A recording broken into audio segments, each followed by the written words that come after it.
All right, here's a little tip, a trick for the Helix. So if you have just this row filled with blocks, you can actually, and you're not using all your DSP, you can actually make another row. See over here. You can make another row, and I have it over here, but you could start it wherever you want. You could start it and then have it come back up and then have this send go down, or however you want. You can add a whole entire other row. So I like to have certain EQs after every single drive, almost every drive that I have. So it kind of takes up a lot of block space. It takes a lot of blocks, but it doesn't take a lot of DSP. So on this top, each row, typically on the Helix, like if we're going here, each row is using one DSP chip. So if I wanted to say, let's put all my distortion pedals or all my drive pedals, you could actually start a whole nother row by doing, just toggle down. And then you could have it return itself, all the way back here. And you could put a bunch of drives here, and then all you have to do is make sure that you have it split A, B, and route it all the way to B, so that it doesn't send anything also through this signal. If this is one thing that you can do, I mean, just something that I do. And then the other way you can do it is, and then you can, send it back down to there. Like through this preset, which I had pulled up a minute ago, I have it all and then route it all the way back down. I just have, this is going to nothing right there. So it's just a send. So I just have it going to nothing anyway, but I still have this turned all the way routed to B anyway. So, I have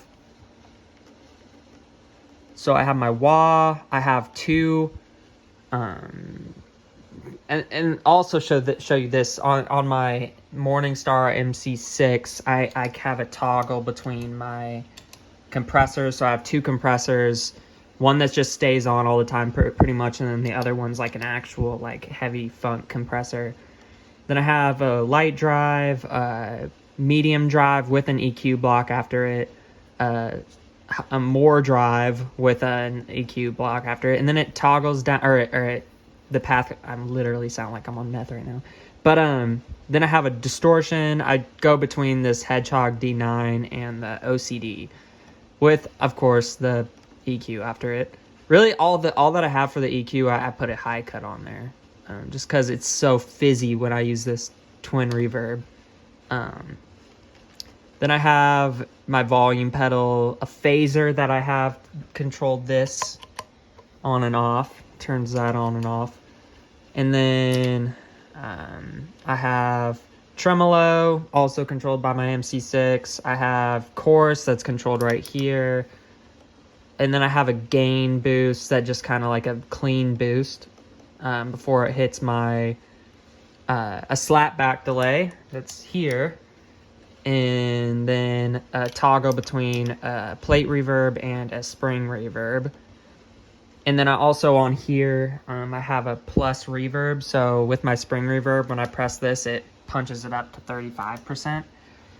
And then when I go bank down, instead of having that, I have the control for a slapback delay to control my slapback, if you see right there. And then I have my twin reverb, I have my impulse response, and then I have my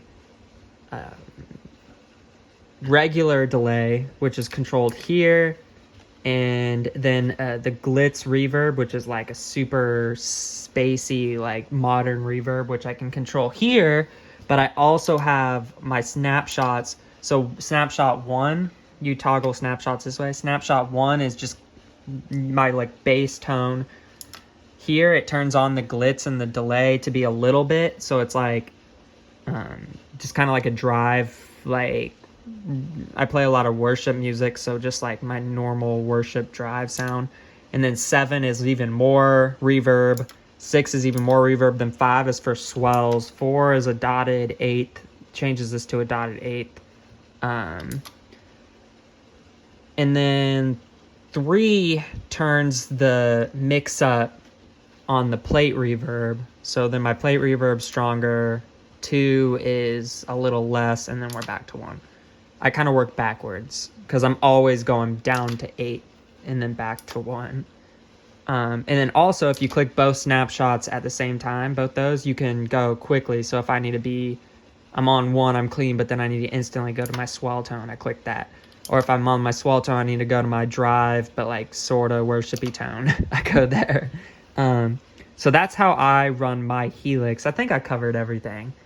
I have a Helix Stomp as well. That is like, it's super travel. All it has is my clean tones, and it's literally like super dumbed down version of this without all the effects. But yeah, pretty much I could add one more effect pedal in this chain, just one more.